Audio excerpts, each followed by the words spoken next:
보라매 공원 토막 살인 사건이라고 불립니다. 총 11토막을 낸 겁니다. 7부위 11토막을 내 가지고 싹 씻겼어요. 숙련도도 떨어지고 네. 무계획적이고 유기 장소가 너무 허술하잖아요. 예, 여기저기 이렇게 뿌렸다는 거는 이거는 장소 선정도 안 된 거예요. 예, 오늘은 대한민국 살인 사건입니다. 네. 대한민국 살인 사건 홍 박사하고 하는데 295회예요. 네. 네. 295회 이제 5주만 지나면 300회가 되네. 와. 이야, 대한민국 살인 사건 참 많이 했네요. 또 한편으로는 야 이렇게 많나 사건이? 살인 사건이? 그러게요. 뭐 200회가 이제 곧 남았다 했던 게 얼마 안 된 것 같은데 벌써 또 이제 100회가 지났네요. 오늘 7월 1일이니까 2024년도 이미 허리 꺾였어요. 맞아요. 이제 상반기 지나가고 이제 뭐 얼레벌레 하다 보면 찬바람 불고 눈 오네 춥네 하다 보면 나이 한 살 더 먹고. 근데 이제 나이는 이제 더 이상 계산 안 하기로 했어요. 이제 종료입니다. 숫자로 헤아리는 거요? 아예 이제 종료. 그 생일도 이제 어제부터 한 개만 꽂기로 했습니다. 초 한 개만요? 초 한 개만 꽂고 어저께도 그거 그렇게 풀었어요. 아 내가 왜 생일 얘기하냐면 생일 자랑하려고 하는 거 아니에요? 내 생일이 이제 그 음력으로 5월 30일이에요. 아 교수님 음력 생일이네. 당연히 우리 나이 때는 다 음력이지. 음력으로 5월 30일인데 5월 30일이 음력이다 보니까 29일로 끝나는 애가 3년. 4년에 한 번 5월 30일이 있어요. 아, 이 5월 달도 그래요? 네, 5월 29일 음력으로 거의 다 끝나고 5월 30일은 4년에 한 번 꼴 돌아와요 나한테. 그러니까 나는 생일을 4년에 한 번 겨우 5월 30일 날 제대로 찾아 먹는 거야. 그래서 생일이 의미가 있다고 우리 엄마가 맨날 이제 그러셨는데. 네. 그래서 이제 그 생일이 그러니까 금요일 이번 주. 손해네요 교수님. 많이 손해 봤죠 그동안. 그러니까 이제 말일 날 했어요 29일 날 무작정. 그 다음 날 6월 1일이니까 하면 안 되고. 이제 어제 토요일 날 금요일 날 일요일 날 사이에 이제 친인척들이 와가지고 이제 아이고 나이가 이제 몇이니 나이 얘기하지 마세요. 나이 얘기하지 말고 나이는 지금부터 잊었습니다. 오늘부로 나이는 이제 잊어버렸고. 그냥 한 개 꽂고 그냥 생일인 겁니다 그냥. 근데 이제 그러고 말았는데 참 세월이 유수같이 흘러서 그러네요. 근데 안 할 거예요. 나이 안 셀 거예요. 하나만 이제. 예, 이제 나이는 나 스스로도 잃어버릴 거예요. 내가 60 남짓 될 겁니다. 그냥 그러고 말할 거예요. 앞으로는. 좋죠, 뭐 교수님.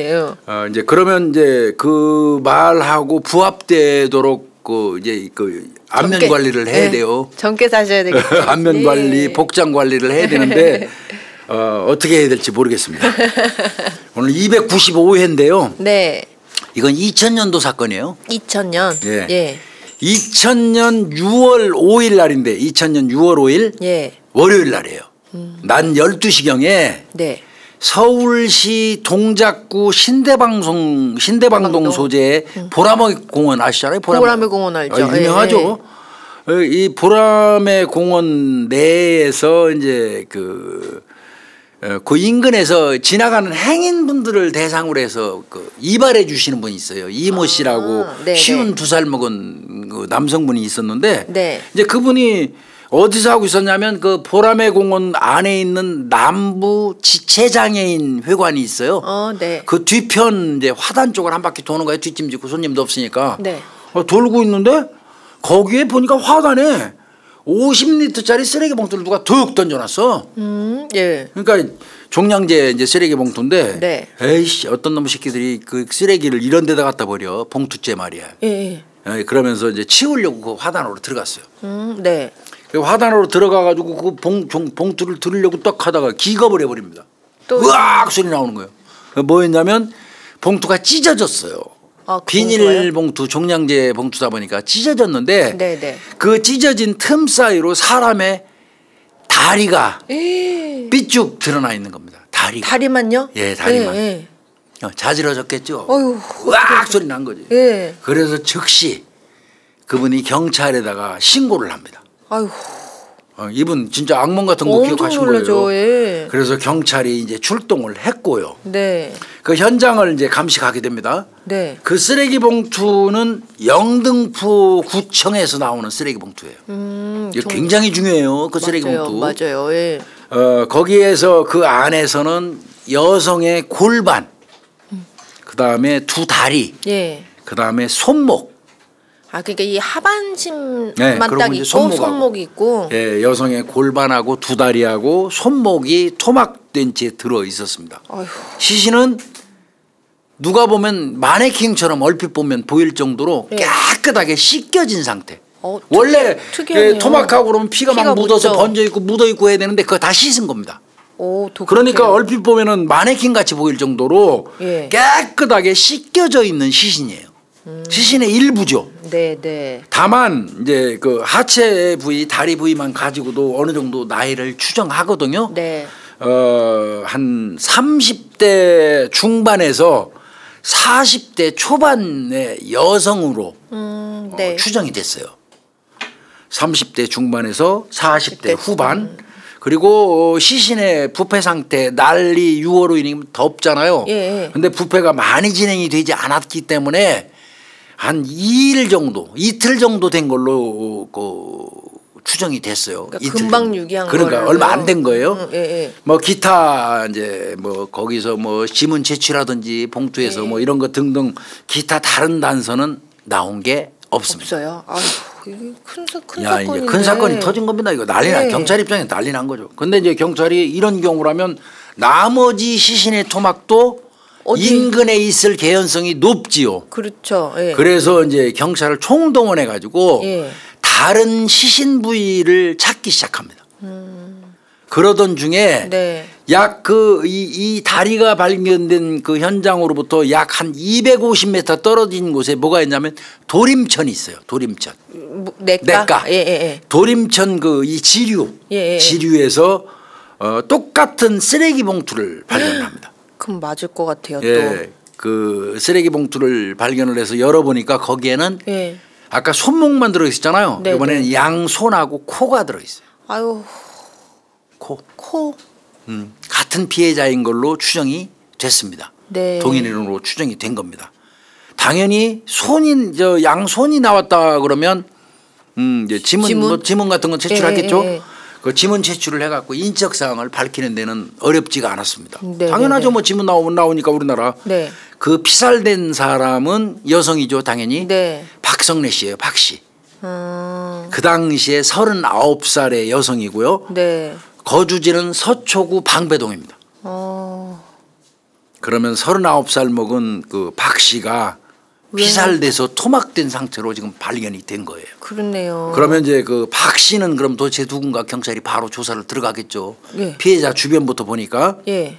이 박 씨는 현재 중학교 3학년 딸, 예. 중학교 1학년 딸, 예. 초등학교 1학년 아들, 그러니까 이렇게 세 명하고 자매. 같이 살고 있고요. 그다음에 아까 말씀드린 것처럼 서초구 방배동에 예. 12평 규모의 다세대 주택에서 전세 3천만 원짜리를 살고 있어요. 네. 그러면 형편이 넉넉한 사람은 아닌 아니네요. 거예요. 예. 애들이 셋이나 있고 예. 남편도 없어요. 남편이 없어요? 그 남편이 왜 없나 그랬더니 남편이 있긴 있는데 같이 살고 있지는 않아요. 왜? 네. 98년도에 이 사건은 2000년도 일어났잖아요. 네. 98년 여름에 가정불화가 있어갖고 남편이 그때 무단 가출을 해버렸어요. 아, 나가버렸어요, 그냥. 그래가지고 지금까지 연락이 안 되는 상태에 남편이. 네. 그 상태에서 그러면 뭘 먹고 사냐? 예. 이 여성이 아르바이트를 하는데 어떤 아르바이트냐? 예. 미용실 아르바이트를 해요. 그럼 미용실 아르바이트 해갖고 전세 3천만 원짜리에 중학교 1학년, 중학교 3학년, 초등학교 1학년 이 애들 셋을 기르면서 여성이 살으면 네. 이거는 돈 있는 여성이 될 수가 없어요. 막 이렇게 여유가 많진 예, 않나 그러면 이때 이제 살해 동기를 추정할 때는 일단은 금품강취는 빼야 되겠죠. 그렇네요. 원한이나 이제 그래서 이거 확인하는 거니까 예. 원한이나 치정일 가능성이 압도적으로 높지요. 예. 예, 이제 이게 이제 그러니까 피해자를 찾으면 이런 게 이제 나오는 거예요. 그렇죠. 예. 그러면 이제 피해자 당일날 행적을 봐야 되겠죠. 예. 피해자 찾았으니까. 언제? 그랬더니 그 전날이에요. 이 전날이에요? 6월 4일 날 예. 12시경에 예. 낮 12시경에 나 잠깐 나갔다 올게 하고 애한테 얘기하고 가출한 이후에 나간 이후에 예. 6월 5일 날 사망 상태로 발견이 된 겁니다. 이거 매우 빠르게 그러면. 그러니까 아까 그 부패가 거의 진행이 안 됐다고 그러잖아요. 그러네요. 길게 잡아야 맥시멈 이틀이라고 그런 게 맞는 거예요. 그럼 딱 거의 뭐 24시간 전에. 그런 거죠. 예. 그러니까 6월 4일 날 12시경에 잠깐 나갔다 오면서 나갔다 오겠다 하고 가출 후 지금 사망 상태로 발견이 된 거예요. 자, 이런 거고. 네. 자, 신체 부위는 다 못 찾았잖아요. 수색은 여전히 맞아요. 지속되거든요. 예. 그런데도 이제 그 인근에서는 더 이상 찾지 못했어요. 그러고 있던 중에 신고가 하나 또 들어와요. 오. 네. 최초의 시신이 발견된 그 현장으로부터 약 1.5km 정도 떨어진 네네. 서울시 관악구 신림 사동에 있는 예. 남부교회 뒤편 예. 지하 주차장 부근 담장 옆에서 예. 시신이 발견이 돼요. 이 시신은 6월 6일 날 15시 50분경에 발견됐어요. 다음 날. 네. 6월 6일 날 15시 50분경에 발견이 됐는데 신고가 들어온 거예요. 이 신고한 사람은 이제 그 인근에서 상점을 운영하던 61세 된 송 씨가 있었는데 네. 그분한테 그 인근에서 놀던 애들이 우르르 몰렸더니 아저씨 저기에요. 마네킹 같은 게 버려져 있어요. 교회 그 옆에 담장 옆에요. 예.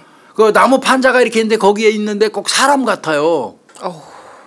예. 왜? 이거는 쓰레기 봉투에 넣은 게 아니기 때문에 그렇습니다. 아, 그래요? 거기 예. 그건 뭐였냐면요. 예. 머리하고 몸통입니다. 어우, 머리가 여기서 발견이 됐네요. 예. 머리가.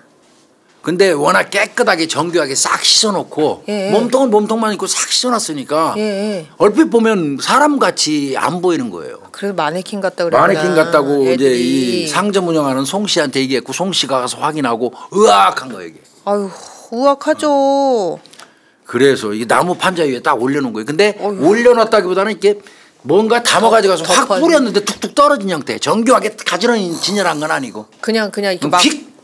뭐 마대자루 같은데 넣어가지고 가서 죽 뿌리면 두룩 굴러가서 떨어지는 것처럼 나무 판자가 이제 아마 나무 판자 같은 게 깔려 있는데 그 위에 떨어져 있었던 모양이에요. 아유, 참. 결국 이 박 씨의 시신은 네. 이틀 만에 전부 발견된 겁니다. 이틀 만에. 그렇죠. 이렇게 해서 5일 날, 예, 6일 날. 즉 말하면 머리, 예. 골반, 예. 몸통, 손, 다리 뭐 7부분 11토막 아우. 모두 아주 깨끗하게 씻겨진 상태. 이게 근데 되게 독특한데요, 교수님. 예, 깨끗하게 씻겨진 상태. 그러면 계산을 이제 경찰이 해보는 거예요. 네. 봉투는 영등포구청 거. 네. 종량제 봉투가. 피해자는 서초구에 살고. 네. 시신은 관악구 쪽에 이렇게 돼 있어요. 이렇게 삼각형 그려보면 인근이야. 그렇네요. 이게 다 연결되어 가까워. 있는. 연결이 가까워. 이제 수사는 야 이거 잔혹한 사건이잖아요. 엄청 잔혹하죠. 아까 말씀드린 것처럼 3천만 원짜리 전세 살고 미용실 알바하는 사람이 돈이 있을 리는 없고요. 예. 남편도 없는데 애들 예. 셋이나 키우고 예. 원한 내지는 치정으로 오는 게 맞겠고 그 중에서도 증오범죄일 가능성이 높아 있죠. 보이는 거죠. 예. 증오범죄. 다만 이런 경우에는 당연히 범인의 종류를 우리가 추정하면은 면식범일 면식범. 가능성이 높죠. 면식범. 만약에 그냥 원한 치정이 있다고 해도 죽여서 이렇게까지 하면 이렇게까지 토막을 내고 여기저기 흩뿌릴 필요는 없거든요. 그렇죠. 그렇다면 이거는 면식범이기 때문에 그런 거거든요. 그리고 면식범. 저는 교수님 그 씻었다는 그 측면에서도요. 이건 약간 면식범 당연히 가능성이 면식범이죠. 높겠다 이런 그래서 생각이 씻긴 들었어요. 거죠. 네. 자기 흔적이 하나도 안 먹게 하고 뭐 이런 거 있겠죠. 그래서 면식범으로 증오범죄고 면식범일 가능성이 높다고 경찰은 추정을 한 겁니다. 네네. 물론 이제 이때 뭐 이거 영화 막 나온 거에서 Tell Me Something이라는 영화 막 서울 시내 여기저기다 사람 토막 내고 흩뿌린 영화 막 이런 거 나오던 시기예요. 네네. 그러니까 어휴. 상당히 뒤숭숭했어요 이즘에. 그렇네요. 자 수사는 이제 그렇게 이거 면식범 소행이고 증오범죄 원한 치정 뭐 이런 식으로 이제 본 거예요. 그래서 이런 경우에는 이제 피해자 박 씨의 주변인을 탐문하는 게 제일 그렇네요. 기초잖아요. 네. 이제 그 탐문을 하는 한편 네. 또 이제 그 시신을 버린 장소 그 인근에 있는 주민들 대상으로 해서 이제 목격자가 혹시 있을지 몰라서 목격자를 탐문을 했는데 네. 뭐 아까 말씀드린 것처럼 시신을 유기한 건 하루나 이틀 사이니까 근데 엄청 정교하게 했다고 그래요. 그 주변 사람들 다 쫓아다니면서 실패했습니다. 목격자 못 찾았어요. 안 나왔어요. 예. 자, 아까도 말씀드린 것처럼 거리로 추정해 보면 네. 머리 몸통 발견된 데 최초 발견된 데 또 양손 발견된 데까지는 1.5km 뭐 얼마 안 돼요. 다 가깝네요. 반경에서 예. 세 곳이 전부 다 가까운 이런 거리란 말이에요. 네. 그러면 이제 여기서 뭐를 추정할 수 있냐면 범인은 살해한 다음에 사체를 싣고 네. 차로 이동하면서 순차적으로 이렇게 유기했을 가능성이 높아 보입니다. 그렇죠. 우리가 그랬네요. 추정해 보면 그렇잖아요. 네. 그리고 이제 시신을 흩뿌린 행위. 그러게요. 너무 특이해요. 봉투에 담은 거는 담은 이대로 갖다 던지고 아닌 거는 그냥 확 안에서 착 뿌리고 예. 갖다. 이거는 바꿔서 얘기하면 흩뿌린 행위는 이건 급했다는 얘기. 얘기. 그렇네요. 급했고 예. 그다음에 계획적인 놈이라면 조금. 그런 식으로 유기를 안 하겠죠. 예, 맞아요. 약간은 숙련도가 더 좀 떨어지면서 예. 무계획적이라는 그런 생각이 들지요. 그렇죠? 예, 맞아요. 그다음에 절단 부위를 판단할 때도 그래요. 절단 부위 그 유형철이 17토막 정도 냈지만 절단 부위는 아주 정해진 패턴이 있어요. 그렇죠. 이렇게. 예.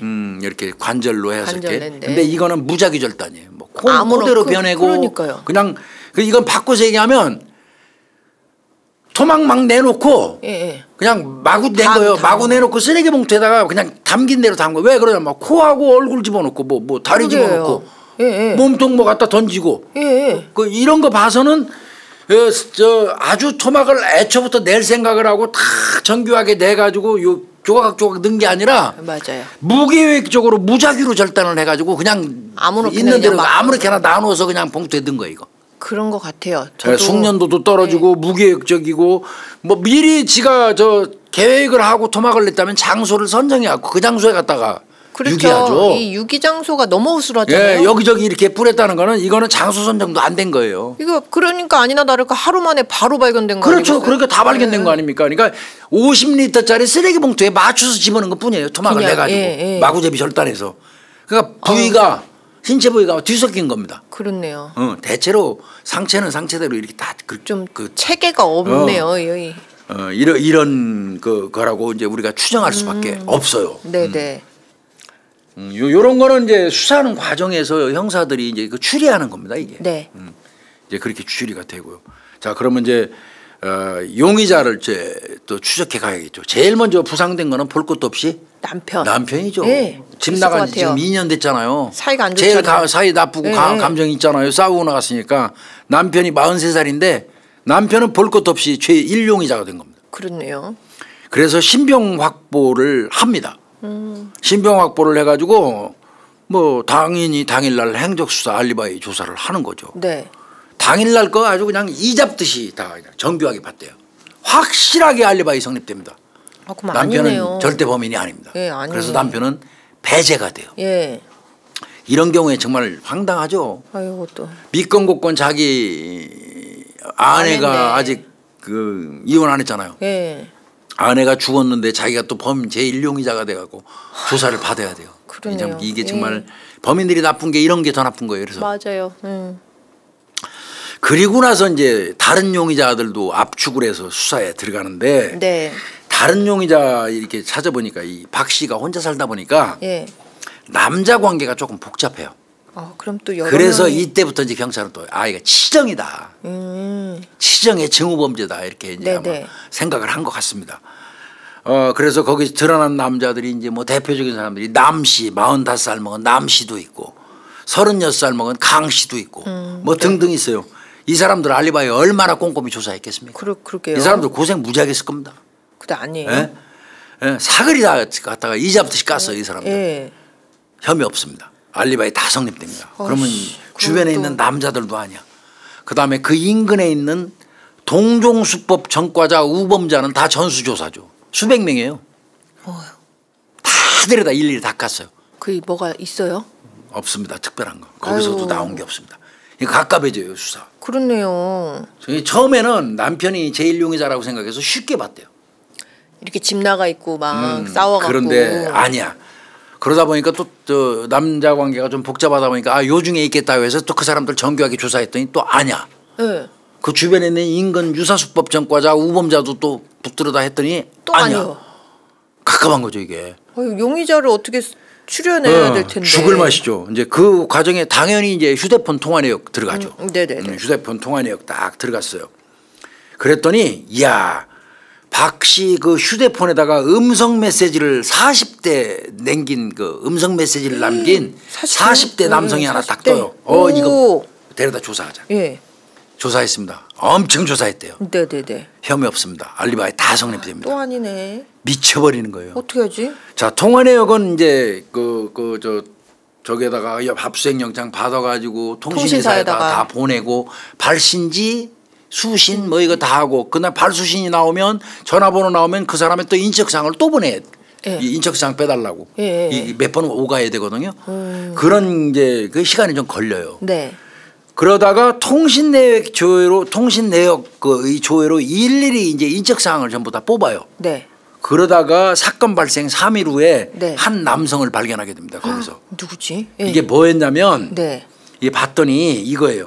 6월 4일 날. 네. 이거 시신이 6월 5일 날 맞아요. 발견됐잖아요. 그 전날 네.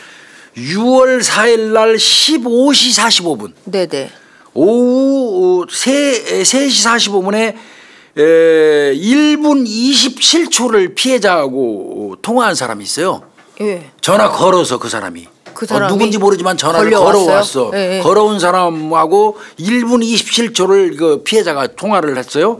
예. 그러니까 이 걸은 사람을 찾아야 되는 거예요. 누군지. 그렇네요. 이거 지금 이 피해자가 6월 4일에 12시에 외출하고 그 다음에 확인된 행적이잖아요. 그러니까요. 예. 그래서 요 사람, 요 거느 사람이 누굴까? 그 다음에 또 6월 4일 날 12시 56분부터 그러니까 이 사람하고 통화한 게 예.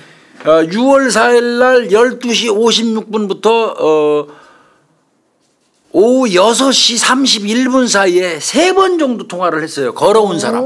네. 그래서 건 사람이기 때문에 이제 발신자 추적으로 인적사항 빼는데 시간이 좀 걸렸던 거예요. 다른 것보다. 네네네. 그래서 확인을 했더니 이 3번 그 전화한 사람이 누구냐면 김종호라는 사람이에요. 김종호. 누구예요 도대체? 천안에 거주하고 있는 천안 원성동에 거주하고 있는 김종호라는 30대 남성이에요. 30세 남성. 예. 이게 범행 직전에 4일 오후에 3번이나 통화했으니까 그러게요. 이 사람 조사해봐야 되잖아. 네네. 그리고 이 사람을 좀 유력하게 좀 본 것 같습니다. 경찰들이. 그래서 추적을 하죠. 네. 당연히 천안 원성동으로도 찾아갔고 예. 이 사람이 그 주소지는 천안 원성동으로 뒀지만 살고 있는 곳은 또 저 신림동 쪽인가 같아요. 또 그래요? 달라요. 예. 그러니까 양쪽 주거지로 경찰이 다 출동을 했지만 이 사람이 없어요. 어디 갔지?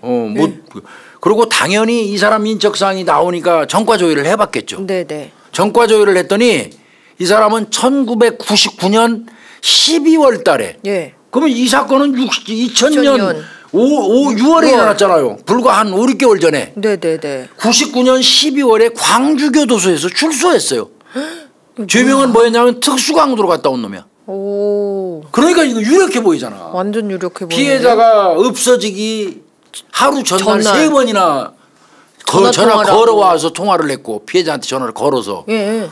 그리고 광주교도소에서 나온 지 특수강도로 나온 지 6개월밖에 안 됐고. 예. 그리고 또 하나 있는 게 있어요. 뭐예요? 얘가 현재 사기로 수배가 2건이나 있어. 그러니까 범죄자야. 구나. 예. 그러니까 이거를 유력한 용의자로 경찰이 볼 수밖에 없지. 예. 그래서 이제 경찰이 막 얘를 막 추적하는 거지. 예. 근데 이렇게 빵제비들을 추적할 때 제일 먼저 가봐야 되는 데가 어디냐면요. 예. 당연히 가족, 친지, 지인이죠. 학교 동창까지 그건 뭐 1번 공식이고. 네. 근데 여기에 버금가는 이거보다 더 중요한 경우 어쩐 때 보면 그게 뭐냐면 빵동기들. 출소한 지 얼마 안 되고. 출소한 지 얼마 안 됐으면 빵에서 나가기 직전에 엄청 친하게 지내요. 그죠. 빵동기들을 조사하는 거는 굉장히 중요해요. 또 이제 언젠가 기회 되면 빵동기들을 상대로 탐문수사하는 기법을 내가 한번 얘기를 하겠지만 그건 또 달라요. 일반인 탐문수사하는 거하고. 예. 그거는 이제 재직과 당근이 상당히 많이 돼요? 수반되고 또 그 재직과 당진의 어떤 그 그것도 좀 분해해가지고 좋은 거 나쁜 거 그것도 구분해야 되는 그런 방식이 있어요. 예, 일반 사람들 이렇게 네. 질의응답하는 거랑은 좀 다르겠어요. 그러니까 당연히 얘에 대해서는 교도소 동기를 쫓아가서 탐문 수사를 하죠. 얘가 나오기 앞서서 바로 얼마 안 돼서 나온 사람들 혹시 있잖아. 네네. 그 사람들 중에 한 방에 있었던 사람들 뭐 이런 사람들은 대상이 다 돼요. 네. 교도소 가서 명단 쫙 뽑거든요. 네. 그래갖고 그 사람들을 하나하나 만나러 다닙니다. 아는 거 있나? 네, 하나하나 만나러 가면 또 정말 막 도망다니는 놈들 많아요. 또 뭐 괜히 찔려갖고. 또 실제로 죄져 갖고 도망다니는 놈들도 있고 예. 뻔하니까 지 찾아온 거 뭐 예. 이런 경우 있어요. 그러면 이제 또 가서 뭐 아까 얘기한 것처럼 사탕 주고 맛있는 사탕 주는 경우도 있고 어떤 경우는 이렇게 봐가지고 하는 짓이 영 아니야 그쪽으로. 네. 그러면 슬그머니 겁도 주고 너 지금 보니까 상태 메롱인데 뭐가? 너 갈래 또 다시 한 바퀴 더 돌래? 뭐 이런 식으로 암시도 주기도 하고. 예. 이러면 이제 아이고 묻고 자는 게 뭔데요? 딴 얘기 하시지 말고 빨리 얘기해요. 그리고 내가 알려줄 테니까 빨리 하고 가세요. 제발 좀. 그죠. 안 반가운 손님이죠. 하나도 안 반가운 손님이지. 가고 나면 뭐 안 봐도 비디오야. 아마 쌍욕을 한 2가만이나 할 거야. 형사들 뭐 그건 뭐 일이니까 듣고. 그리고 이제 난 그것도 당해봤어. 나오는데 그 엄마 그 빵제비 엄마가 나오는데 뒤에서 소금 뿌리더라고. 그 어머니가 형사한테 소금벼락도 맞아본 적도 있는데 너 귀신 안 붙고 좋지 뭐. 그 맞아요. 뭐 그런 경우도 있는데 기분은 나빠요. 그럼요. 소금 뒤집어 쓰고 나면 기분 더럽게 나빠요. 괜히 이제 나와서 그러면 우리는 어떻게 그때 이제 그 형사들이 또 하는 거 어떻게 하는 줄 알아요? 어떻게 해요? 침 3번 받고 돌아서서 그쪽 대문에다가 네. 침 3번 받고 그다음에 발로 뭐 한 3번 비비고 옵니다.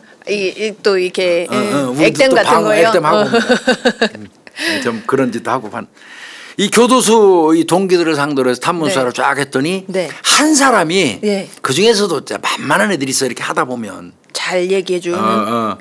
근데 횡설수설 하는 거는 있어. 횡설수설 하면서 뭐 그러니까 이게 얘들이 어떤 식으로 뭐 암시를 주냐면 자기가 코발랐다는 자기가 밀고 했다는 어떤 그런 자책감은 안 받으려고 넌지시 암시를 주는 게 많아요. 이 빵제비들이. 직접적으로 딱 얘기 안 하고. 그거를 형사들이 캐치를 짜야 돼요. 돌려서 막 얘기하는 그러니까 거예요. 촛발이 형사들은 아이 개새끼 쓸데없는 소리만 자꾸 짓거리고 헛소리 하지 말고 빨리 이러고 오거든요.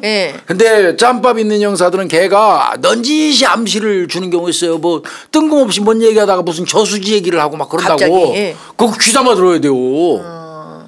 그럼 눈치를 못 채면 그냥 헛소리 하네 뭐 이렇게 하는데 이 얘기 안 하니까 무슨 저수지 얘기하고 있어 막 이제 이러는데 그 멍청한 형사 이거. 근데 거기에 뭐가 있는 거예요? 거기에 뭐가 있는 거예요? 넌지시 하거든. 왜? 나는 직접 말한 거 아니거든. 지는 내가 잃는 거 아니다. 나 그거 아니야. 죄책감 안 느끼려고. 또 빵동기끼리 또 의리도 있잖아. 개똥 같은 의리지만. 그래서 이제 얘도 그런 수준이었던 것 같습니다. 거의 횡설수설 수준의 무슨 얘기를 얼레벌레 떠들더니 뭐 안양시 호계동 쪽에 뭐 7층 모텔 뭐 어쩌고 씹으렸어요. 걔 어딨냐고. 김종호. 걔 이름이 김종호예요? 네. 김종호 걔 어딨어? 하고 물어봤더니 뭐 횡설수설 하더니 안양시 뭐 호계동 쪽 7층인가 어디 뭐 7층 모텔이 7층에 있다던가 건물이 뭐 거기 간다고 했던 것 같은데 어쩌고 씹으린 거예요. 이거를 귀뚜라미처럼 그 노량진서 김영만 형사가 들었어요. 요거 알아채신 거예요. 이 새끼 그러니까. 뭔가 좀 넌지시 나한테 던져주는 거야 이거. 소스야 이거. 오케이. 근데 안양시에서 7층 모텔을 찾는 거는 진짜 하늘의 별따기야. 그렇네요. 어떻게 하지? 그 길로 안양시로 가가지고 안양시청에 들어가서 모텔 7층 이상 모텔을 전부 다 뽑았어요. 리스트를 아예 다 뽑아본 거예요? 다 뽑았어요. 그래가지고 그 7층 이상의 모텔을 섹터를 그려놓고 발로 다 뛰어다니면서 그 모텔 주인들을 만나요. 와. 그래가지고 김종호 얼굴은 있잖아. 김종호 얼굴은. 확인할 사진 있으니까 이거를 보이면서 그러나 이제 그 사진은 늘 말씀드리지만 주민등록 사진하고 현재 상태 이 사진은 많이 달라요. 그렇죠. 또 방을 드나든 새끼들은 또 얼굴이 많이 달라요. 또 더더군다나. 예. 그 빵에 있을 때는 저 정해진 시간에 밥 주고 정해진 시간에 운동시켜 주니까 살이 피둥피둥 쪄갖고 뿌해가지고 있던 새끼들이 기어 나오는 순간 현실로 와갖고 일도 못하고 삐쩍 골아요. 그러니까 차이가 엄청나요. 그 빵에 있던 사진은 이제 애새끼들 인물이 다 좋다니까. 빵 사진은 살이 드글드글 올라가고 아주 뒤해가 쪄가지고 정말 교도소인지 이게 아니 뭔지 모르겠는데 하여튼 거기서는 잘 처먹고 저 정해진 시간에 운동하고 자고. 그다음에 혼식도 주잖아. 쌀밥 보리밥 섞어주고 우리 맨 쌀밥만 먹고 당뇨 질환도 오고 그러는데 거기다 월우수돈 금계 월요일 날은 소고기 월우수 수요일 날은 돈 돼지고기 금요일 날은 개 금계 월우수돈 금계 닭 고기도 장르별로 잘 맞춰 먹잖아 우리나라 범죄자 새끼들은. 거기다 또 운동 시간도 주지. 그다음에 요즘 뭐 스파게티도 주고 별거 다 준다고 나 열받아하고 나보다 더 잘 처먹는 것 같아. 하여튼 그래서 이제 가가지고 모텔 업주를 상대로 해서 사진 보여주고 설명해가면서 네네. 이제 쭉 설명했더니 아주 엄청 돌았대요. 발바닥이 얼마나 많았겠어요. 또 돌고. 그런데 안양시 호계동 쪽에 이제 그때도 진짜 아까 저 빵제비가 얘기할 때 안양에 있는 무슨 한 7층 모텔을 이라고만 얘기했지 호계동은 안 나왔었어요. 호계동만 나왔으면 훨씬 편하지. 그럼요. 그런데 이제 돌고 돌다 보니까 안양시 호계동까지 간 거예요. 이게 이제 이 김영만 경사가. 네. 그 업주한테 사진 보였더니 비슷한데요, 이 사람? 오. 조금 전에 짜장면 시켜 먹었는데? 이렇게 말을 하는 거예요. 네. 잡혔나? 바로 뒤에 올라갔죠. 예. 6월 8일 날 15시입니다. 네. 오후 3시경에 안양시 호계동 H모텔에서 김종호를 긴급 체포합니다. 잡았어요? 맞아요. 예. 분명한 거는 사망 직전까지 있었던 사람이 얘예요. 그렇죠. 직전까지 통화를 했었고 그다음에 이 새끼 휴대폰 위치하고 피해자 휴대폰 위치를 보니까 동일 위치 기주국에서 뜬 것까지 경찰이 미리 확인을 했었어요. 그럼 같이 그러면 사망 직전까지 박성래 씨가 요 김종호 새끼하고 있었던 거야. 그러니까 가장 유력한 용의자란 말이야. 그러니까 일단 김종호 긴급 체포한 겁니다. 긴급 체포 함부로 못 하거든요. 네네. 긴급 체포 딱 이제 했는데 그때 이 자식은 유부녀 32살 먹은 류모 씨하고 같이 투숙하고 있더래요. 이 모텔에요? 또 다른 여자랑? 그러니까 이제 뭐 내가 볼 때는 뭐 이 새끼 그러네. 그거를 이제 긴급 체포를 하고요. 그 다음 날 이제 구속영장 신청하거든요. 네네. 왜 경찰은 이제 거의 뭐 이놈이 맞다고 봤고요. 근데 이제 요 어간에 요 새끼를 검거하고 그 어간에 제일 먼저 한 게 뭐냐면 이 새끼 집에 가요. 이 새끼 집에 가서 증거물 찾기 때문에 이 새끼 영장 신청할 수 있었어요. 긴급 체포하고 바로 이 새끼 집에 가서 그 집을 뒤져가지고 영장 신청할 수 있었는데 하여튼 일단 이 새끼 검거해가지고 가면서 보니까 완강히 부인해요. 아니래요? 아니라는 거예요. 그런데 이제 아까 얘기한 기지국 동선 그거를 들이대면서 이제 추궁을 했죠. 같이 있었잖아요. 너 이 새끼야 전화 걸어서부터 시작해서 한 기지국에 같이 있었으니까 헛소리 하지 말고 그러면 너 그 범행 무렵에 네 알리바이를 처음부터까지 쫙 써봐. 그리고 확인해 볼게 그러면. 그거를 얼리벌리 말을 못해 제대로. 왜 범인이니까 말 못하는 거지. 네.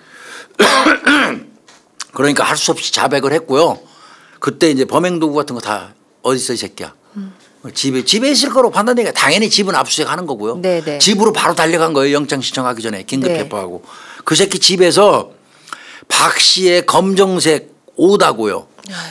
네이 즉 말하면 이제 뭐 이 스타킹 같은 거 하고 이 범인 김가 요놈 새끼 그 피 묻은 속옷 팬티 바람에 아마 작업한 것 같아요. 그거를 집에서 발견을 합니다. 그리고 범행 도구도 원래 지네 집에 있던 그 칼이에요. 그것도 거기에 그냥 피 묻은 거를 그대로 확보를 한 겁니다. 그러니까 이거에 의거해서 뭐 확실한 긴급 체포했는데 바로 그냥 그 다음 날 구속영장 신청해 버린 거예요. 이거에 의거해서. 그러니까 뭐 범인이 건거한 거죠. 바로 건거합니다. 얘는 이제 뭐 그 당시에 담당했던 형사 얘기로는 진술하고 뭐 이런 그 태도 이런 거 등등을 볼 때 이 새끼는 우선 급한 순으로 막 하는 스타일이래. 정교하게 계획작을 하는 스타일이 아니고 교도소에서 그 면담한 내용도 그렇고 그러니까 막 시체도 죽여놓고 막 아무데나 막 무작위하게 잘라갖고 봉투 갖다는 거기다 맞춰서 아무렇게 집어넣으니까 막 코도 들어가고 손목 들어가고 안 섞인 거예요. 막 뒤섞인 거예요. 그러고 가져가서 그냥 여기저기 던지고 어떤 거는 그냥 담아 가지고 와서 훅 뿌려버리고. 그러니까 교도소에서 면담했던 이 새끼 기록이라든지 성격 성향 그거하고 전체적인 수법으로 봐서는 요 새끼는 급한 손으로 마구 처리하는 성격. 그러니까 무계획하고 충동적이고 그냥 막 무계획성. 뭐 아까 얘기한 것처럼 이 김종우 이놈은 저 보니까 특수강도 등 다수의 전과가 있고 전과 5범이에요. 아이고. 5범이고 예. 여자 관계가 아주 복잡하고 무지개요. 네. 얘가 주로 어떤 식으로 먹고 사냐면 네. 이게 또 이 상다구리는 반반해가지고 예. 유흥업소라든지 술집, 나이트클럽 이런 데를 드나들면서 유부녀들을 나이 많고 적고를 안 따져요. 이 피해자도 나이가 한참 많잖아요, 이 새끼보다. 39살이니까. 예. 유부녀들 만나갖고 사귀면서 이제 용돈 받아 쓰는 이른바 얘기하는 제비. 그냥 기생적인 생활을 하는 거네요. 그러니까 이런 제비 같은 새끼예요. 그러니까 아까 검거할 때도 류모 씨라는 32살 네. 먹은 여자하고 같이 있었다고 그러지 유부녀. 네. 그 여자하고도 엄밀히 얘기하면 이 새끼는 범행 중이었던 거예요. 작업 중이었던 거예요. 어휴. 그렇죠? 빙땅 찍었죠. 그러네요. 제비 활동하고 있던 거예요. 그러니까 쉽게 얘기해서. 그렇네요. 그러니까 그렇게 잡힌 거예요. 그러니까 이제 그런 거 같고 이 새끼는 이제 제비다 보니까 용돈 받아 쓰고 그러니까 나이가 뭐 박 씨가 9살이 많은데 그런 거 이제 아무 상관없이 그냥 막 만나는 그런 스타일이었던 주로 연상들 거고. 만났겠죠. 돈 뜯어내려면. 그러면 이제 또 이 새끼가 어떻게 만났는지를 확인해 봐야 돼. 그렇게 피해자하고. 말이에요. 어떻게 만났어요? 봤더니 이 박 씨하고 이 김종우가 2000년 초에 네. 이 새끼 방에서 나온 지 얼마 안 된 거예요. 말에 99년, 나왔으니까. 네. 99년 말에 나왔으니까 서울 시내에 있는 한 나이트클럽에서 만났습니다. 한 나이트클럽에서 만났어요. 얘가 피해자랑? 광주교도소 나왔다고 그랬잖아요. 예, 예. 그래가지고 거기서 만나서 그냥 내연 관계로 둘이 발전이 된 거예요. 아이고. 예. 그런데 이제 문제는 이제 서로 불 붙어가고 난리가 났겠지 오고 가고. 예. 근데 여자도 혼자 살겠다 뭐. 예. 근데 문제는 예. 어느 날 이 박 씨, 이 사망한 박 씨가 이 김종우한테 부탁을 하나 해요. 아유 집세 애들 학비 뭐 해가지고 힘들어 죽겠어. 한 예. 900만 원만 좀 융통 좀 자기가 좀 해주면 안 될까? 오히려 빵제비 새끼한테. 오히려 이놈한테 돈을 빌려요. 빵제비 새끼한테 이제 한 900만 원 정도 좀 빌려주면 안 될까? 예. 그랬더니 또 이때는 막 불 붙었을 테니까. 좋았나 이 새끼도 또 과시하면서 그랬을 거야. 지가 저 제비입니다. 나 제비야. 나 거지야. 나 엊그제 방에서 나와서 이러면 이 여자가 만나 주겠어? 그럼요. 아무리 나이 못 써도. 그럼요. 또 뭐 은근히 과시 많이 했겠지. 지가 뭐 좀 이전 좀 있는 것처럼 재력 하고. 있다. 그랬겠지. 돈 많이 땡기려고 나중에. 막 과시하니까 그거 보고 이 박 씨도 이 피해 여성도 예. 돈이 좀 있는가 보다. 있는가 보다 생각해서 사귄 거고. 예. 그러니까 자기가 900만 원만 빌려줘 한 거지. 예. 그래 안 빌려줄 수는 없잖아. 그 새끼 돈도 없는데 또 저 빵제비 다른 빵제비한테 돈을 급하다고 빌려갖고 이 여자를 빌려줬어요. 빌려줬어요 돈을. 예. 빌려줬어요. 그래야지 이제 투자를 해야지 나중에 많이 그죠. 빼먹지. 더 많이 땡기려고. 이제 그런 거지. 자 이제 이 살인의 어떤 시작 발단이 뭐냐면 예. 자 빌려줬는데 이 여자가 돈을 안 갚어. 아이고. 자일비일 미루면서 돈을 계속 한 몇 달 전에 줬는데 지도 예. 죽겠는 거야 이 새끼도 빵제비 이 새끼도 없는 돈 갚아야 빌려서 되잖아. 줬죠. 예. 빌려준 건데. 예. 그래서 돈 안 갚으니까 이놈이 이제 그날 6월 4일 날이야. 그날이네요. 그날. 6월 4일 날 9시경에 예. 밤 9시경에 지는 신길동에서 그 자취방이 있다고 그랬잖아. 네. 거기서 박 씨 이 여성을 불러요. 집으로. 그게 이제 통화예요, 통화. 예. 그러고 이제 집에 왔어. 또 이 예. 여자는 이제 나 잠깐 갔다 올게 하니까 이제 이 새끼 만나러 간 거야. 내연남 만나러 간 거야. 쉽게 얘기해서. 네네. 여놈 집으로 간 거야. 부르니까 우다닥 간 거지. 여자 혼자 살고 있으니까. 예. 그런데 거기서 화제가 뭐였냐면 돈 언제 갚을 거냐. 돈 왜 안 갚냐고. 김종우 새끼가 너 돈 언제 갚을 거야? 네네네. 아유 누나 이거 돈 언제 갚을 거야? 그거 네. 나도 빌린 돈이야. 왜 악수건 안 지켜다 지금 미치겠어. 쪼들려서 지금 돈 내놓으라고 난린데. 네. 빨리 돈 갚어. 이거 어떡할 거야? 당장 내놔. 이거. 누나 이러면 곤란하지. 이제 이렇게 독촉을 한 거예요. 네. 그러니까 이 박 씨가 그러면 당연히 내가 바로 해줄게 그래야 되는데 예. 이 박 씨는 마음이 딴 데 있었단 말이야. 이 박 씨 이 여성은 또 여성 나름대로 야 너 나하고 자고 그러는데 돈 900만 원 정도 줄 수도 있지 새끼야. 그런 생각이었단 말이야. 말만 여자들이 돈 빌려 이렇게 만나는 사람끼리 여자가 빌려달라는 돈은 빌려달라는 게 아니야. 그냥 달라는 거지. 근데 그게 잘 오해가 생긴 거예요. 여기 이게 이 새끼는 진짜 빌려준다고 있는 척은 했으니까 친구한테 빌려서 빌려준 거야. 예. 그리고 빨리 갚아야 되는데 안 갚거든 이 누나가. 예. 그리고 이제 지는 그거 한번 갚으면 그 이후로 이제 계속 빼먹을 것만 남았단 말이야. 예. 근데 이게 이 여자는 그게 아니거든. 이 여자가 가지고 있는 그 확신은 뭐냐면 900만 원 정도는 줄 수도 있지 이 새끼야. 나하고 맨날 자고 연인 사이인데 이거잖아. 예. 야 돈이 없는데 어떻게 갚니? 아이 참나 무슨 돈을 달라는 거야. 예. 그 정도 줄 돈도 없냐? 아 빌린 거란 말이야. 나도 돈 없다고 빨리 돈 달라고 그랬더니 뭐 없어 네 맘대로 해. 이제 이렇게 된 거예요 이게. 갈등이네. 이것 때문에 이제 거기서 우당탕탕 싸움이 났어. 이제 뭐 이때부터는 이제 뭐 1818 막 나오겠지 뭐 이제 이런 게 막 시작이 심하게 이제 싸우게 된 거야. 예. 그러다가 아마 이런 뭐 같은 년 막 하고 했겠지. 이제. 그랬겠죠. 이 도둑년 말에 사기꾼 년 막 했겠지. 예. 그러니까 이 박 씨가 열이 빡 받았어. 예. 이 박 씨가 예. 너 이 새끼야. 너 지금 현재 사기죄로 수배돼 있지 2건이나. 그렇죠. 아까 지가 얘기했기 때문에 예. 너 이 새끼야 사기죄로 지금 수배돼 있지. 너 이 새끼 내 경찰에 신고할 거야 이 새끼야. 이제 감정이 상하는 상태로 이런 말을 했다는 이제 거죠. 지한테 무슨 년 하니까 너는 이 새끼 사기꾼이잖아. 너는 이 새끼 사기꾼이잖아. 너 사기로 수배가 2건이나 했잖아 이 새끼야. 경찰에 내가 그냥 내가 경찰에다 확 코발라 버릴 거야 이 새끼야. 내가 무슨 사기꾼이야 이 새끼야. 네가 사기꾼이지. 이렇게 해버린 거예요. 이건 이제 김종호 진술이 어디까지나. 근데 이건 타당성이 있어 보이기는 해요. 그렇네요 조금. 이 말에 지는 빡 갔다는 거야. 확 돌았다는 거예요. 꼭지가 확 갔다는 거야. 돈 빌려가고도 오히려 나한테 신고한다고 거꾸로 협박을 해. 네. 여기서 자기가 격분했다는 거야. 그래서 집에 있던 칼로 네. 처음에는 가슴을 찔렀대요. 팍 찔렀. 아유 왜? 그리고 꼬꾸라지는 사람을 등을 마구 찔렀다는 거예요. 아유. 저 상처 부위는 그게 맞아요. 예. 그러니까 먼저 몸싸움이 있었고 멱살잡이하고 네. 있었고 꼭지가 확 돌아서 그렇게 해서 살해를 했다. 요게 이제 김종호 요놈의 진술이에요. 네. 자 죽여놓고 났더니 시신을 처리를 해. 그렇죠. 시신 집에 둘 수도 없잖아. 예. 근데 이걸 들고 나갈 수도 없고. 그렇죠. 이 새끼가 차라도 있으면 어디다 차도 없는 놈이잖아 이거. 그 거지 새끼인데. 예. 자 시신 운반이 어렵다고 판단이 딱 되니까 그날 새벽에 예. 안 되겠다 이거 잘라야겠다. 토막을 내야겠다. 그래서 총 11토막을 낸 겁니다. 7부위 11토막을 내가지고 싹 씻겼어요. 그렇네요. 예. 싹 씻긴 이유는 우리는 감 잡죠. 요거 전과 요거만 봐도 전과 있는 놈이라고 볼 수밖에 없어요. 예. 면식범이고. 맞아요. 거기에 뭐 묻어 있거나 자기 흔적이 묻으면 안 되니까 싹 씻긴 거거든요. 시체를 그러니까 싹 씻은 거예요. 그러니까 신고자들이 전부 다 마네킹 같다고 그랬잖아요 처음에. 피가 하나도 안 묻어 있으니까. 예.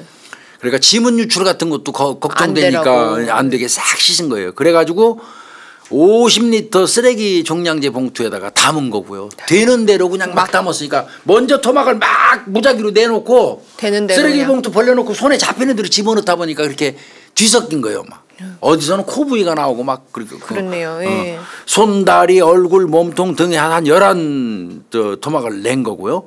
그 다음에 그걸 담은 다음에 예. 택시를 탔습니다. 이 새끼야 택시를 타고 다니면서 인적이 드물다고 생각되는 데다가 유기한 거예요. 지 나름대로. 네, 그게 이제 보라매 공원하고 신림동 그 일대였던 겁니다. 응?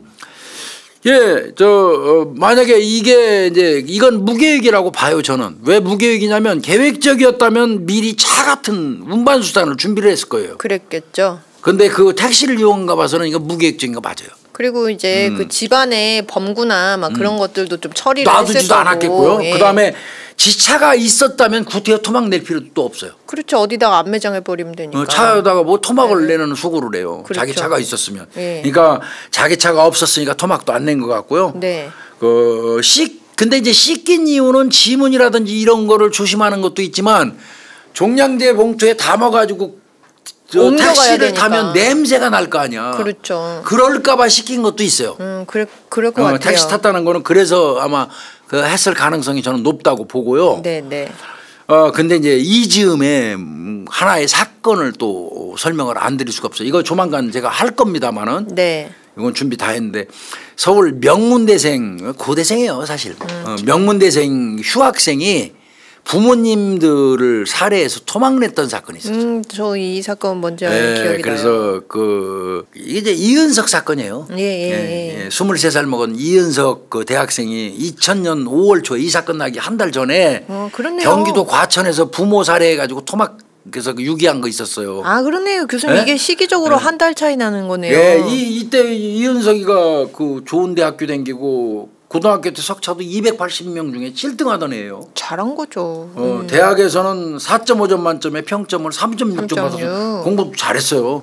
얘가 지 부모에 대한 그 불만을 가지고 새벽 5시경에 양주 잔뜩 먹고 컴퓨터 책상 밑에다가 숨겨놨던 망치 들고 와서 어머니부터 죽이고 이 어머니에 대한 감정이 엄청나게 많았어요. 그쵸. 어머니부터 죽이고 그다음에 아버지 4시간 후에 엄마는 5시경에 죽여놓고 한 4시간 흐른 다음에 이따가 다시 아버지 방 가서 아버지만 죽였던 아버지는 그때 유명한 해군사관학교 출신 대령 출신 아버지였었잖아요. 이거 유명한 사건입니다. 이거 조만간 대한민국 살인사건으로 할 거예요. 그래가지고 토막을 냈는데 그게 부피 줄이려고 날르면서 맞아요. 심장하고 간 같은 거는 오븐에다가 넣어가지고 이렇게 졸였어요. 이거 엽기적인 사건입니다. 이은석 사건. 그래서 20개 정도의 사체 토막을 서울 시내 뭐 지하철역 같은데 곳곳에다가 막 유기해가지고 이거 아주 엽기 사건입니다. 이은석 사건. 완전 엽기 사건. 조만간 할 겁니다. 네네. 뭐 자기는 뭐 그때 검거되니까 서울대 못 간 거를 부모가 비난하고 뭐 무시해서 그랬다고 그랬는데 그건 아니고요. 나중에 자세히 제가 또 설명드리겠습니다. 네. 엄마 아버지는 해군 장교 출신이고 대령 출신이고 엄마는 명문대 나오셨죠. 여대에서 제일 좋은 이대 나왔어. 이대. 정치 외교학과 나왔던 엄마이고. 근데 이제 또 부부간에는 성격 차이가 있어갖고 각방에 있는 바람에 각각 죽었어요, 아들한테. 그러게 말이에요. 한 방에 안 있고. 이은석이 어려서부터 이제 둘이 각방 쓰면서 집안이 침침하고 어두웠는데 형은 나름대로 엄마 아버지한테 개겼어요.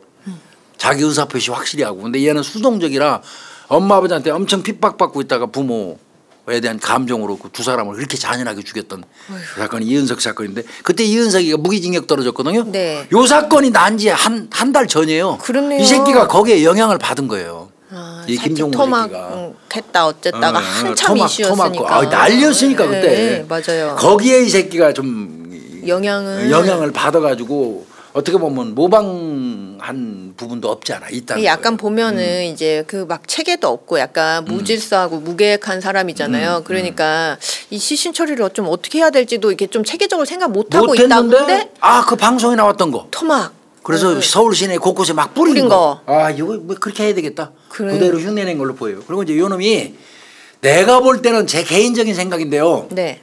이 여성을 죽인 거 맞을 것 같아요. 너 이 새끼야 이 사기꾼녀나 이 도둑녀나 빌려간 돈 내놔 하고 막 하니까 이 새끼야 네가 누구한테 사기꾼 얘기를 해. 너 사기로 지금 수배 2개나 돼 있는 새끼가 그리고 멱살 잡고 때리니까 너 이 새끼 내 경찰에 신고할 거야 하니까 꼭지 빡 가서 죽인 거란 말이야. 근데 그 새끼 기저에는 뭐가 깔려있냐면 이 새끼는 제비잖아 직업이. 그렇죠. 제비는 돈을 뜯어내야지 맞는 거요. 그렇죠. 지금 돈 뺏기는 거죠. 제비의 근본은 뭐냐? 뜯어내야 되잖아. 그렇죠. 뜯어내는데 지금 보니까 거꾸로 뜯겼어. 지가 자존심이 용납이 안 되는 거야 이 새끼는. 그럼 맞죠. 그동안 내가 해왔던 일은 뜯는 거예요 여자들한테. 나이 많은 누님이건 뭐 할머니건 아줌마건 그 상대해주면서 돈을 뜯어내는 게 나한테는 적화돼 있는 거고 그게 당연한 거예요 이 새끼 입장에서는. 그렇죠. 김정은은 그런 생각을 하고 살았단 말이야. 그러니까 죄의식이 없어 돈 뜯어내는 거에 대해서. 근데 이런 내가 거꾸로 뜯겼어. 그러니까 거기서 자존심이 뜯겨버린 거예요. 이게 대분노해버린 거예요. 그럴 수 있겠어요. 내 개인적인 생각은 그래요. 이게 이제 왜 이렇게까지 화가 많이 나서 이렇게 그러니까 사람을 죽였냐. 분노를 엄청나게 했잖아요. 하면은 그거라고 저는 봐요. 그렇죠. 이게 원래 그냥 이게 제비들이 이게 싸바싸바 이렇게 하는 비유도 잘 맞춰주고 하잖아요. 그런 거를 생각해 보면 만약에 여자가 설령 너 신고할 거야 이렇게 해도 에이 누나 왜 그래? 내가 돈 천천히 줘도 돼. 그러지 말자 하면서 이게 좀 간을 보고 그럴 수도 있잖아요. 충분히 제비면. 그럴 수 있지. 근데 왜 이렇게 화가 죽일 만큼 났냐 하면 교수님 말씀하신 것처럼 두 가지야. 너 사기꾼 놈의 새끼 하니까 너 사기 수배돼 있다고 그러니까 안 그래도 출소한 지 얼마 되도 안 왔는데 그 사기꾼이라고 자기한테 얘기하니까 팍 그 경찰에 신고한다니까 팍 돌고 거기에다가 곰곰이 생각하니까 이거는 내 직업에 대한 침해야. 뜯겼어, 돈을. 나는 돈을 삥을 치야 될 사람인데 저게 거꾸로 나한테 돈을 뜯어가? 그러니까 여기서 뺑 도는 거야 이 새끼가. 그럴 수 있겠어요. 이게 아마 분노를 유발하지 않았을까. 그래서 살해한 건 맞는 것 같고요. 네네. 살해한 이후에 시신을 토막한 거는 무기력, 무질죄. 그냥 눈에 띄는 대로 마구 잘랐고 그다음에 봉투에다가 담기 편하게만 집어넣은 거예요. 제가 이게 약간 좀 끔찍한 얘기긴 한데 아까 코가 있었잖아요. 코가 아니 이 코를 왜 절단했을까를 생각해 보면 막 자른 거예요. 얼굴이 이제 들어가야 되는데 잘 안 들어가고 거치고 하니까 툭 튀어나온 부위를 그런 데를 막 자른 거가 아닐까 이런 생각이 좀 들어요. 그러니까 특별히 코가 또 툭 튀어나왔다고 그러더라고요. 거기서 그냥 자지러졌다고 그러더라고요. 어휴. 그러니까 이 새끼는 그러니까 살해는 분노 맞습니다. 분노. 그 약간의 우발 기운이 없지 않아 있고요. 네, 분명한 네, 거는 네. 뭐라고 불렀을 때 죽이려고 계획을 세웠으면 이런 식으로 사건 처리는 안 해요. 그렇죠. 그렇죠. 네. 범행을 이렇게 안 할 거예요. 근데 분명한 거는 돈 받으려고 부른 거 맞고요. 네. 그리고 거기서 죽일 생각이 있었던 건 아니에요. 그러게요. 이 새끼 말이 맞긴 맞아요. 돈 때문에 싸우다가 이제 조금 전에 말씀드린 두 가지 어떤 이유로. 그 상황 때문에 이유로 급분노. 예. 급분노 해가지고 살해했고 그 다음에 시신 처리가 이제 곤란한데 네. 그 시신 처리는 바로 한 달 전에 일어났던 이은석 사건 막 흩뿌렸던 거. 예. 그게 딱 생각이 나니까 그대로 실천. 네. 자르다 보니까 봉투에 맞게 그냥 집어넣어놓고 갖다 여기저기 던지고 어떤 경우는 그냥 망태에 담아서 가지고 갔다가 팍 뿌려버린 거고. 어휴. 흩뿌린 거는 이은석 행위하고 같거든요. 예. 교회 그 뒤에서 흩뿌린 그 머리하고 담장 옆에 그거는 이은석이가 한 거하고 슈퍼 비슷해요. 그러면은 담아가지고 와서 뿌린 거예요. 아이고. 그래서 요거는 그런 것 같고 아마 어떻게 보면 제비로서 모욕을 당했다고 생각해 주신 것 같아요. 그럴 가능성도 있네요. 진짜 듣고 보니까. 그래서 요 놈은 이제 재판에 갔는데 당연히 살인 및 사체 유기죠. 살인 및 사체 유기가 되겠고요.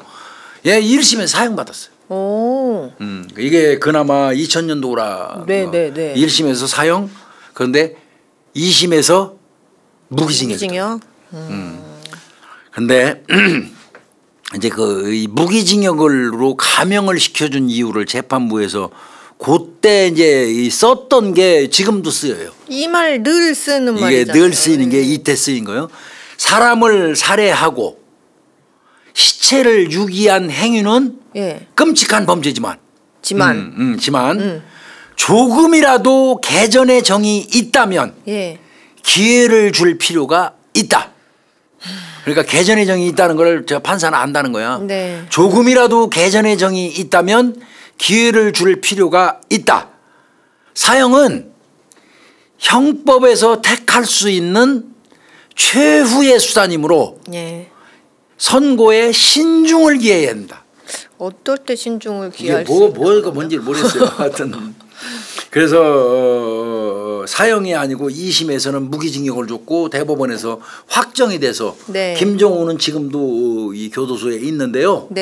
근데 저는 이거 개전의 정이 있고 최후의 수단이기 때문에 신중하기 위해서 무기 준 거라기보다는요. 참작된 게 계획적인 범죄로는 안 본 걸로 보여요. 그렇네요. 근데 모든 앞서 정황을 쭉 설명을 들어보면 이 사건은 연구 안 했어요. 어설픈 모방이 맞고요. 이 새끼. 그다음에 완결성이 떨어져요. 범죄 수법 자체가. 맞아요. 그래서 그런 거 등등으로 보면 얘는 계획적 범죄는 분명히 아닙니다. 이게 또 이제 그렇게도 생각하실지도 모르겠는데 어떤 때는 왜 범죄자가 잡혀서 이렇게 얘기하면은 이건 얘 말이라고 하고 거짓말이라고 하고 또 왜 이 경우는 이게 맞는 것 같다 이제 이렇게 생각하실 수도 있는데 이제 범행 패턴 그다음에 이제 그 현상들 밝혀진 어떤 현상들 이 사람이 처리한 방식 그리고 범구는 어디에서 나왔는지 이런 거를 종합적으로 다 이렇게 감안을 해봤을 때 이렇게 얘기하는 건 거짓말이다. 혹은 이렇게 얘기하는 건 좀 어느 정도 가능성이 있다. 이렇게 이제 말씀을 드리는 부분이니까. 그 분석을 하는 거예요. 그러니까 이제 항상 그 일방적인 어떤 그 시각으로 보면 범인이 한 얘기만 믿고 사건 처리하면 되겠어? 이렇게 말을 하는데 그렇게 아니라, 일방적으로 말 듣고 하는 게 절대 아니에요. 그렇죠. 지금 이 경우도 우리가 나름대로 쭉 설명하고 합리적인 어떤 그 근거를 기준으로 해서 이렇게 말씀드리는 거지. 말씀을 드리는 거죠. 그래서 재판부도 역시 저희가 생각한 것처럼 계획적인 범죄로 본 거는 아닌 것 같아요.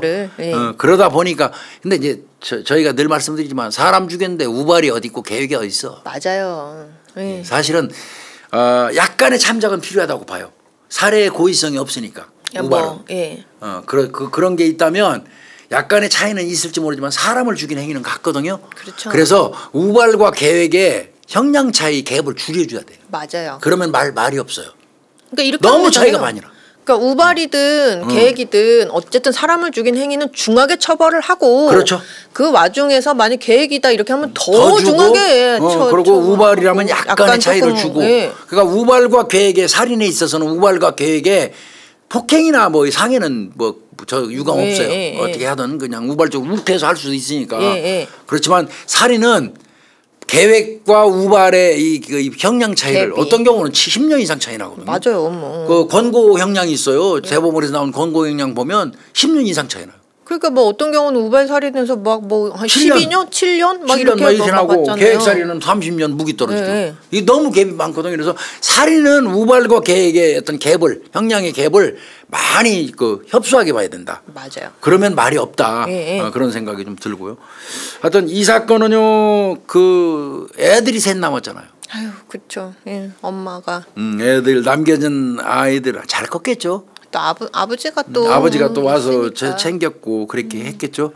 잘 챙겨서 아마 뭐 잘 됐으리라고 생각을 하고요.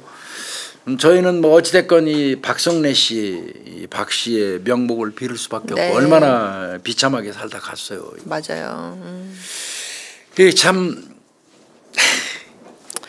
이제 뭐 제비 관련된 얘기도 언젠가는 한번 제가 해야 돼요. 제비.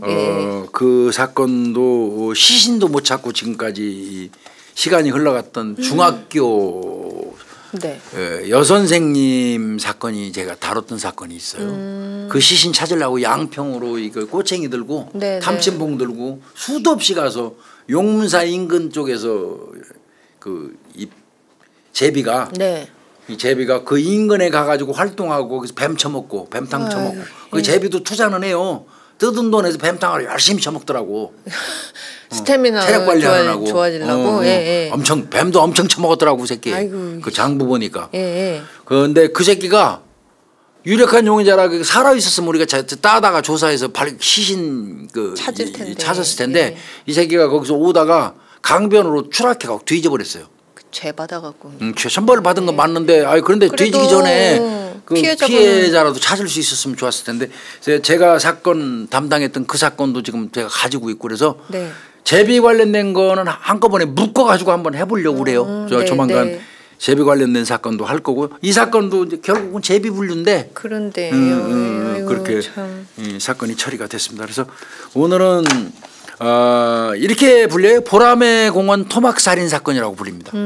보라매 공원 토막 살인 사건. 보라매 공원 사건 하면 많아요. 그 강력 사건이. 맞아요. 보라매 공원 토막 살인 사건. 변진수라고 그 안성인가 어디에서 우리 방송했지만 노래방 들어온 손님 죽여가지고 갔다가 버린 데도 보라매 공원이었었잖아요. 뭐 많은데 이것도 보라매 공원 토막 살인 사건 중에 하나입니다. 그래서 오늘은 295번이네요. 295회로 홍 박사님하고 연쇄살인 사건 그냥 그 살인 사건 다뤄봤습니다. 긴 시간 고생하셨어요. 네, 이 시간 감사합니다. 마치겠습니다.